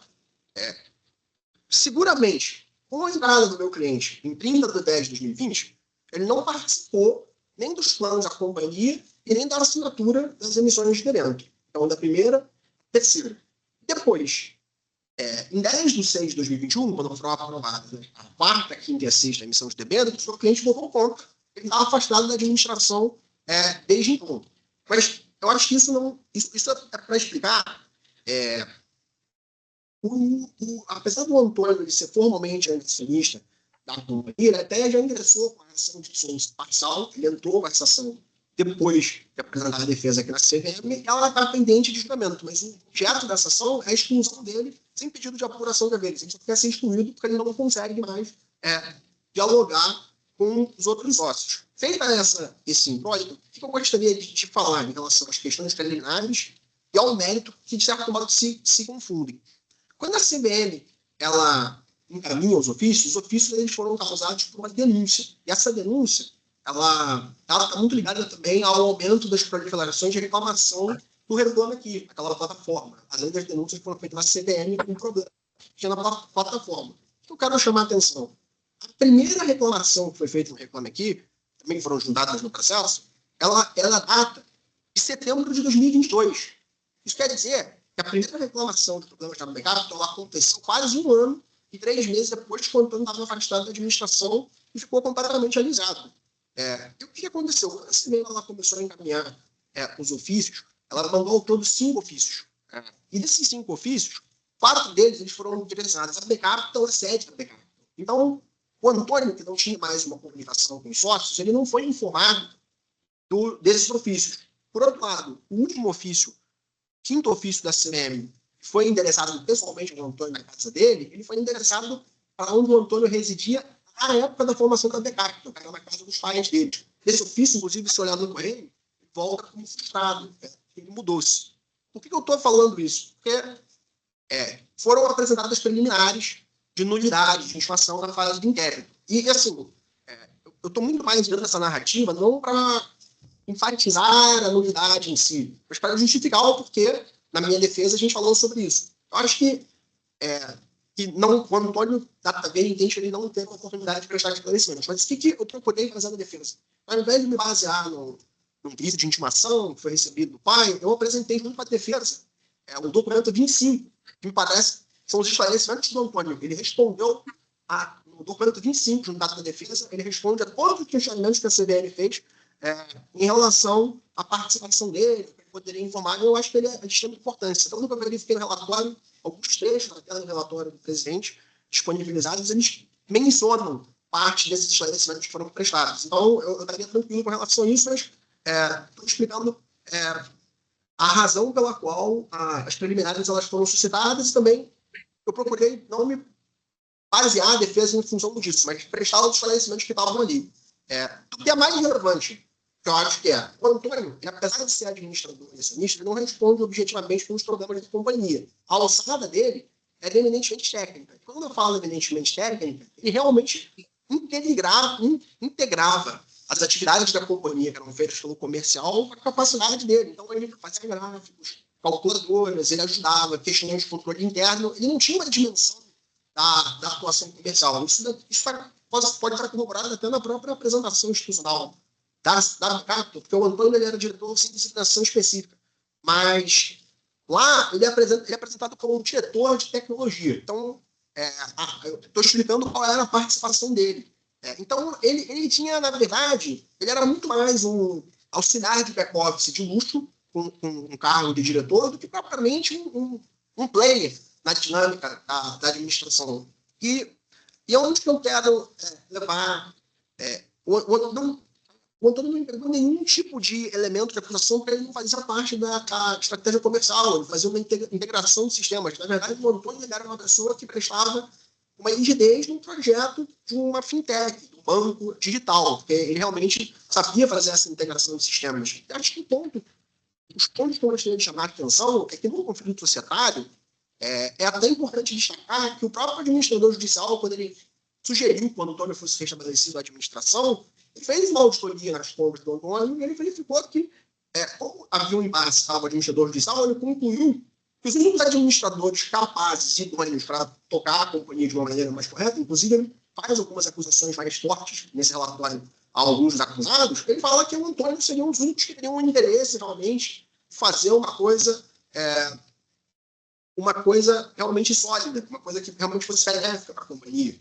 E aí eu também quero chamar a atenção que dentro do conflito societário que existe na justiça estadual, existe uma manifestação da Binance, porque como o Antônio auxiliava na execução de algumas carteiras de cripto, havia-se discussões se o Antônio havia eventualmente desviado dinheiro, o que foi desmentido pela Binance, que foi oficiada no conflito societário, ela responde que o Antônio, enquanto administrador, não viu nada de irregular nas operações que ele fez. Que, de fato, essas operações, como o próprio Antônio esclareceu, as operações com cripto feitas pela AB Capital na política de investimento deles deram prejuízo, mas por uma oscilação no mercado. E o cripto era 10% da carteira da política de investimento, era muito pouco, era um ativo, era uma função residual dentro do que a AB Capital fazia com o dinheiro das aplicações das debêntures. Isso eu estou falando está baseado nos esclarecimentos. E o ponto final que eu queria destacar é que o Antônio ele não enriqueceu, embora o relatório ele mencione um volume de quase 80 milhões que circulou pelas contas da AB Capital,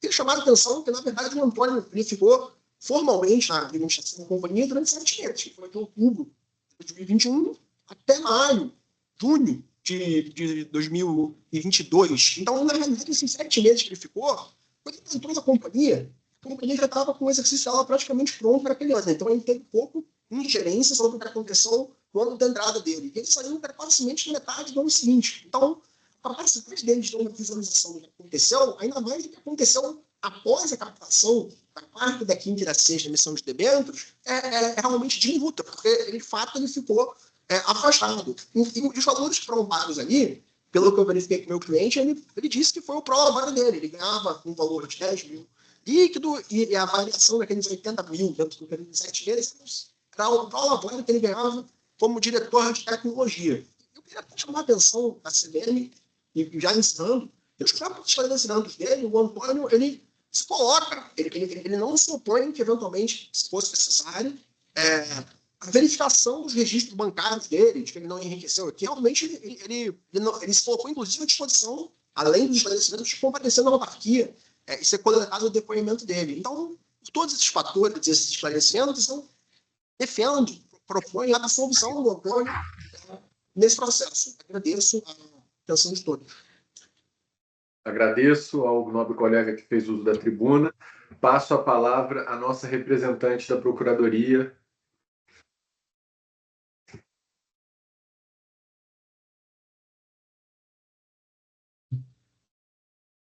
Posso?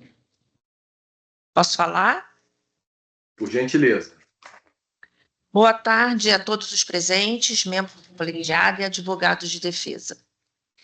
A preliminar suscitada de cerceamento do direito de defesa não deve ser acolhida.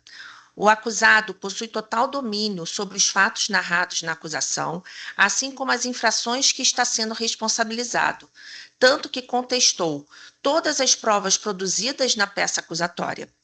Portanto, há total observância aos princípios do contraditório e da ampla defesa, assim como não se vislumbra, no presente caso, qualquer ofensa ao devido processo legal. A defesa também argumentou que na peça acusatória não houve a individualização da conduta do acusado nas alegadas práticas irregulares. Não deve prosperar a referida alegação, pois a acusação demonstra que os elementos trazidos aos autos são suficientes para constatar a autoria e a materialidade das condutas dos acusados, tendo a área técnica delimitado os fatos apurados e analisado individualmente a atuação de cada um dos indiciados a partir do conjunto probatório. Dessa forma, tendo em vista que o presente país observou os princípios da legalidade, ampla defesa e contraditório, sendo apto a gerar a responsabilização, me reporto integralmente à acusação. Agradeço. Bom, encerradas as manifestações, eu passo a leitura do meu voto. Farei a leitura de uma versão resumida, como é o costume na autarquia, e ao final do dia de hoje, a versão integral estará disponível na nossa página da internet, ok?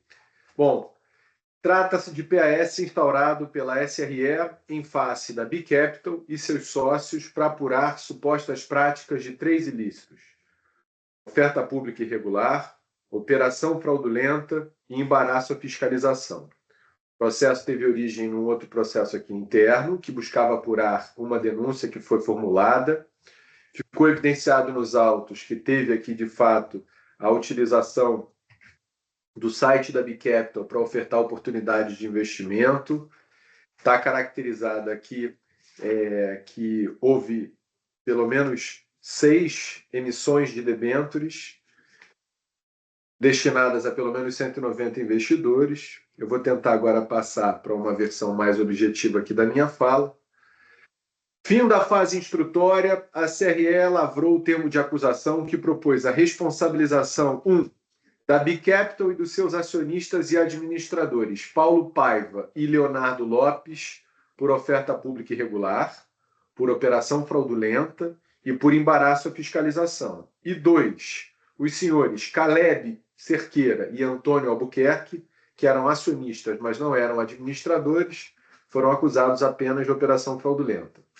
Apenas o acusado Antônio Albuquerque apresentou defesa, refutando a imputação e trazendo algumas questões preliminares que eu passo a examinar.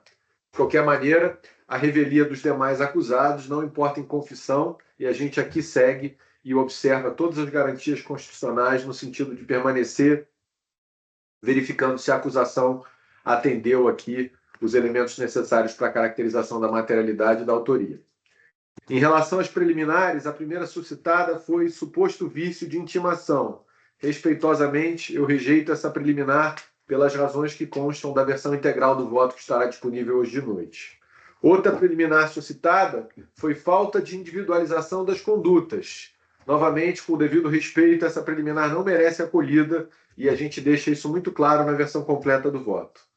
Pedido de produção de provas. A gente esclarece que todos os fatos foram objeto de instrução probatória, o processo está maduro para julgamento, tem elementos suficientes para embasar uma decisão e a gente está aqui indeferindo, seguindo aquele nosso padrão de em deferir os pedidos genéricos de produção de prova.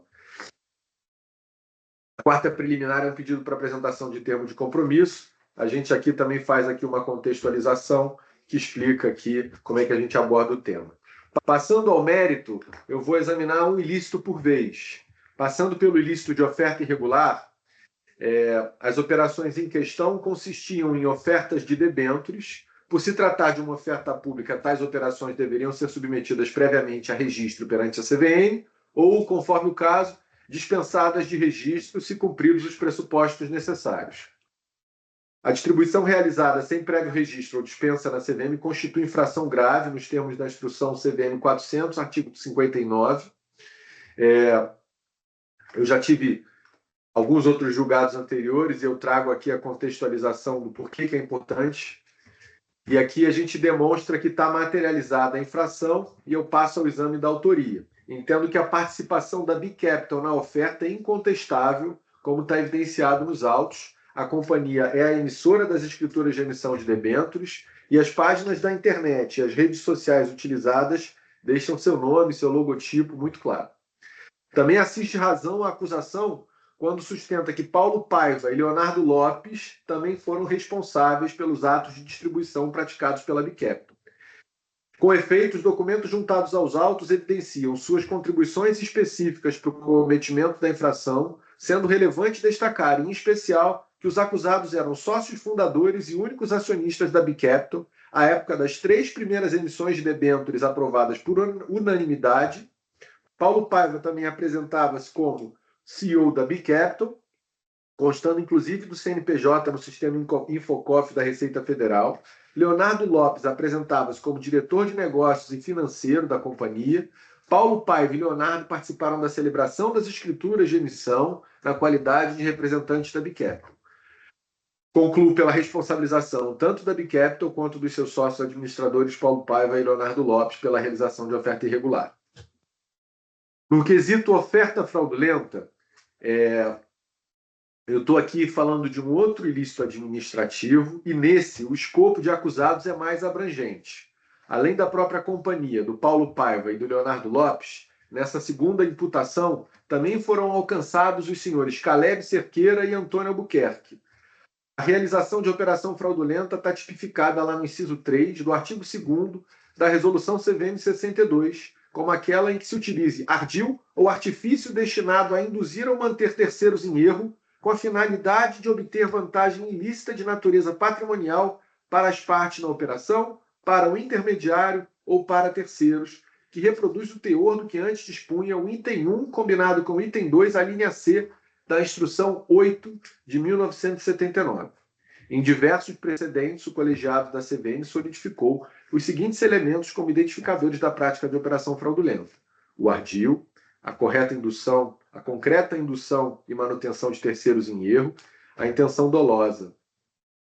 Saliento que para a caracterização do ilícito, esses 3 requisitos precisam estar cumulativamente presentes. Identifico elementos robustos e convergentes, depois de examinar os autos, de que a tese acusatória está correta pela ocorrência da operação fraudulenta. Tá?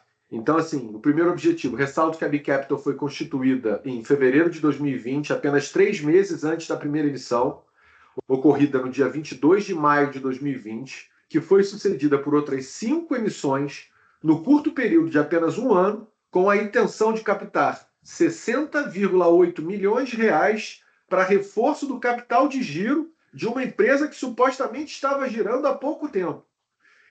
A expressiva cifra causa estranheza, revela-se no mínimo incondizente com o financiamento das atividades de uma companhia que tem por objeto social consultoria financeira, tem um capital social de apenas 100 mil reais, ao que tudo indica a Bicapital teria sequer atividade operacional, foi constituída unicamente com o intuito de emitir essas debêntures. Os elementos demonstram que os recursos captados não tiveram a destinação que lhes foi anunciada, a revelar que as emissões foram negócios simulados, com a finalidade de obter vantagem indevida para a Bicapital e indiretamente seus sócios. Note-se que a regularidade jurídico-formal dos documentos de emissão conferiria, à primeira vista, uma aparência de legalidade às operações. Entretanto, na realidade, as operações careciam de fundamento econômico, servindo para cobertar desvio de recursos em benefício patrimonial indevido para si ou para terceiros.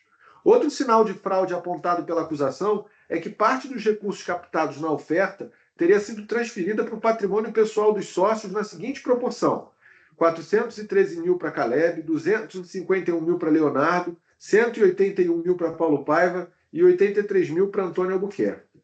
A esse respeito, noto que a pouca expressividade dos valores transferidos em relação ao valor que a companhia alega ter captado, 19,5 milhões, não é suficiente para descaracterizar a fraude, uma vez que está comprovado esses repasses de recursos não têm fundamento econômico e configuram enriquecimento ilícito. Quando questionados sobre a razão das transferências, os acusados Caleb, Leonardo e Paulo Paiva não apresentaram nenhuma resposta. Já a defesa de Antônio Albuquerque sustentou em síntese que, das 6 emissões de debêntures, o acusado não era acionista nem administrador à época das 3 primeiras, e em relação às 3 subsequentes, ele votou contra todas elas. O acusado foi indicado ao cargo de diretor da companhia na AGE de 30 de outubro de 2020, em contrapartida da qual lhe foi cedida uma participação minoritária de 10%, que, em tese, compensaria os valores menores pagos por serviços especializados. Embora seu cargo estatutário fosse genérico, o acusado atuava na prática como diretor de tecnologia, responsável pelo desenvolvimento e monitoramento da funcionalidade dos sistemas informacionais da companhia, de modo que não teria qualquer envolvimento direto ou poder decisório na gestão administrativa ou financeira, nem tampouco nas estratégias comerciais da companhia.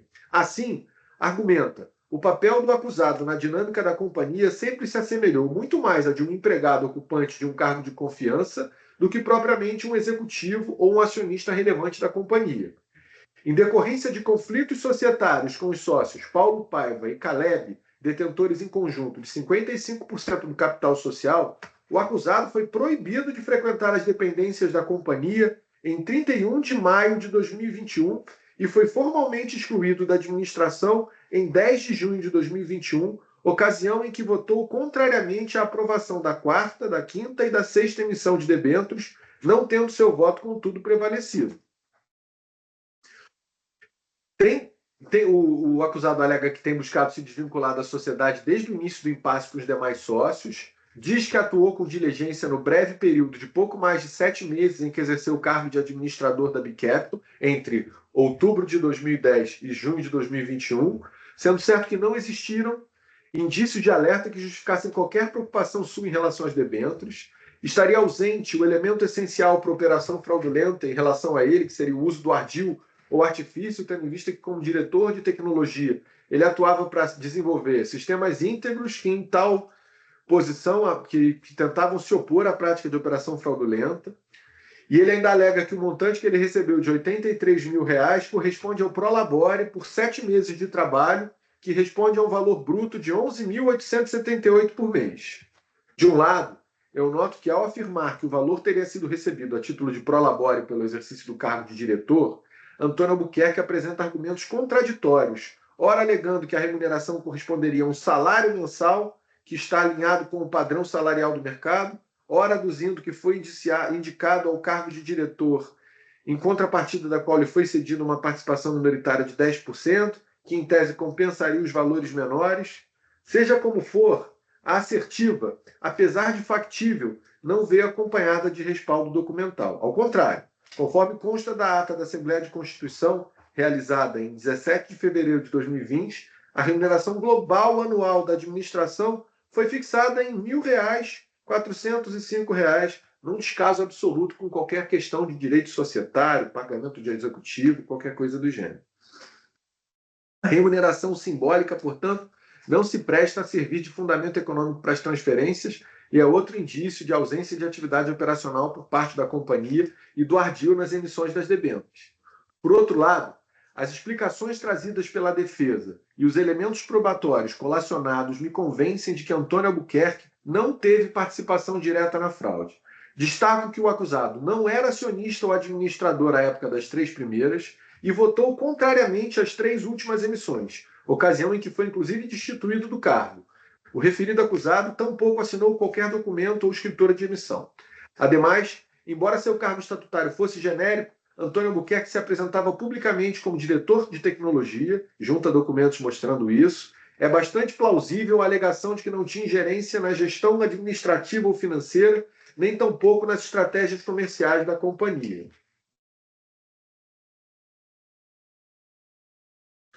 Esses argumentos, contudo, não aproveitam aos demais acusados. Como visto, Paulo Paiva e Leonardo eram os únicos acionistas e administradores por ocasião das 3 primeiras emissões, sendo responsáveis pela estruturação e aprovação das ofertas, inclusive figurando como signatários das escrituras de emissão. No que se refere à 4ª, 5ª e 6ª emissão, constaram a participação ativa de Paulo e Caleb, cujos votos representativos de 55% foram determinantes para a aprovação. Paulo também figurou como signatário, Caleb se apresentava publicamente como diretor comercial. Enfim, chama atenção o quanto disposto no relatório pela administração provisória que foi decretada no contexto do conflito societário, que deu ensejo ao processo judicial, eu trago aqui o número do processo, que tramita atualmente na vara comercial, na vara empresarial da comarca aqui da capital do Rio de Janeiro. Com destaque para as seguintes passagens extraídas da decisão, eu trago aqui alguns trechos. O segundo requisito, entendo que também está presente no caso, tem um número expressivo de investidores que foram efetivamente mantidos em erro. E o terceiro requisito, aliás, em relação ao segundo requisito, tem muitas evidências aqui que aproximam esse caso da dinâmica comum de pirâmides financeiras e de esquemas Ponzi. Em relação ao terceiro requisito, que é o dolo, ficou suficientemente demonstrado a partir dos elementos trazidos aos autos que as emissões de debênture foram negócios simulados, estruturadas com a intenção de obter vantagem devida para a Bicapital e seus sócios. Por essas razões, eu entendo que se encontram preenchidos, no presente caso, todos os requisitos exigidos para a caracterização da operação fraudulenta. Quanto à autoria da infração, observo que ela deve ser imputada à própria emissora, a companhia Bicapital, e aos seus sócios e diretores, Paulo, Leonardo e Caleb, os quais, como visto, desempenharam um papel central na estruturação e aprovação das emissões. Já em relação a Antônio Albuquerque, com base nos documentos existentes nos autos, não identifico elementos suficientes de autoria para embasar a sua responsabilização. A responsabilização em sede de processo administrativo sancionador depende da existência dos elementos de autoria e materialidade. A materialidade está relacionada à configuração dos elementos objetivos do tipo, que, como visto, estão presentes no caso. Já a autoria está ligada à identificação dos agentes que participaram do ilícito, levando em consideração os elementos subjetivos do tipo. Especificamente no que respeita à autoria imputada ao acusado Antônio Albuquerque, entendo que a defesa conseguiu reunir contra-indícios robustos a elidir a participação do acusado na prática de operação fraudulenta, com especial relevo para o fato de que ele desempenhava funções técnicas e não teve participação direta no planejamento, aprovação e nem na condução das ofertas. A defesa de Antônio não descaracterizou o elemento objetivo das infrações imputadas, pois estas estão bastante evidenciadas, mas descaracterizou o elemento subjetivo, demonstrando que a prática de operação fraudulenta que é imputada para a Bicapital e seus sócios ocorreu à revelia da atuação de Antônio Albuquerque. Nesse sentido, embora seja fato que Antônio Albuquerque tenha recebido uma parte dos recursos captados, não identifico nos autos elementos suficientes para sustentar sua participação no ilícito. Portanto, nesse caso específico, os elementos presentes nos autos, eu trago aqui na minha percepção em relação a Antônio Albuquerque, que, em observância ao princípio do indúbio pro réu, ele deve ser absolvido. Em relação à terceira imputação de embaraço à fiscalização, a acusação alega que durante as investigações Bicapital, Paulo Paiva e Leonardo teriam deliberadamente dificultado o trabalho de fiscalização da CVM, recusando-se ou negligenciando em fornecer as informações solicitadas. Trago aqui uma fundamentação cuidadosa do caso, fazendo o exame dos motivos pelos quais a acusação trouxe esse argumento, para reconhecer ao final que os requisitos estão presentes e considerar que, de fato, houve sim embaraço à fiscalização. Então, eu passo aqui a conclusão e a dosimetria. Foram imputadas 3 infrações. A primeira delas, a de oferta irregular para Bicapital, Paulo Paiva e Leonardo Lopes, falou, está caracterizado. A segunda infração é uma infração de operação fraudulenta. Para mim, ela está caracterizada em relação a Bicapital, Paulo Paiva, Leonardo Lopes e Caleb. E a terceira infração de embaraço de fiscalização está muito claramente caracterizada em relação a Bicapital e Leonardo Lopes. em relação ao tema da absolvição de Antônio Albuquerque da acusação de operação fraudulenta, e eu também reconheço a absolvição de Paulo Paiva em relação à acusação de embaraço de fiscalização. Em relação à dosimetria, seguindo aqui os parâmetros do colegiado, para a primeira imputação, que é de oferta irregular, a gente, seguindo os precedentes da autarquia, está considerando 20% do valor da oferta na parte que é incontroversa, dos 60 milhões. Tá? Em relação à imputação de operação fraudulenta, a gente está seguindo aqui a imputação da aplicação de uma pena base de 5 milhões. E para a imputação de embaraço à fiscalização, a gente está tomando como referência 200 mil para a companhia e 100 mil para cada um dos condenados. O resultado final é: pela condenação de B-Capital, as penalidades de multa pecuniária de 13.984.000 pela realização de oferta irregular, multa pecuniária de 5.750.000 pela realização de operação fraudulenta e multa pecuniária de 170.000 por embaraço à fiscalização. Em relação a Leonardo Lopes, multa pecuniária de 3.496.000 pela realização de oferta irregular e proibição temporária pelo período de 69 meses de atuar direta ou indiretamente no mercado de valores imobiliários por conta da operação fraudulenta. Além disso, caracterizada aqui uma multa de 85.000 por embaraço à fiscalização. Em relação a Paulo Paiva, estão sendo imputadas multas de 3.496.000 por oferta irregular e proibição temporária pelo mesmo período de 69 meses por operação fraudulenta. Em relação ao senhor Caleb Cerqueira, proibição temporária pelo período de 69 meses. E a gente termina aqui absolvendo Antônio Albuquerque em relação à acusação de operação fraudulenta e Paulo Paiva quanto à acusação de embaraço à fiscalização. O resultado também está sendo aqui encaminhado e comunicado ao Ministério Público Federal do Rio de Janeiro. É como eu voto. Agradeço a todas e a todos. Como vota o diretor Daniel Maeda? Boa tarde. Alô? Boa tarde, presidente. Boa tarde, doutor Matheus. Boa tarde, doutora Luciana, demais diretores. Eu acompanho o voto do presidente relator. Como vota a diretora Marina Coppola? Boa tarde, estimados colegas. Eu vou ser procuradora, doutor Matheus. Eu acompanho o voto do ilustre relator. Como vota o diretor João Acioli? Senhor presidente, eu acompanho o seu voto como relator desse caso. Como vota o diretor Otto Lobo? Boa tarde, doutor Matheus, doutora Luciana. Senhor presidente, acompanho o seu voto. Agradeço a todos. Informo em relação aos acusados punidos que eles poderão interpor recurso voluntário no prazo legal ao Conselho de Recursos do Sistema Financeiro Nacional, e aos absolvidos, a decisão de absolvição transita em julgado na primeira instância sem a interposição de recurso. Agradeço ao tempo de todas e todos e declaro encerrada a sessão.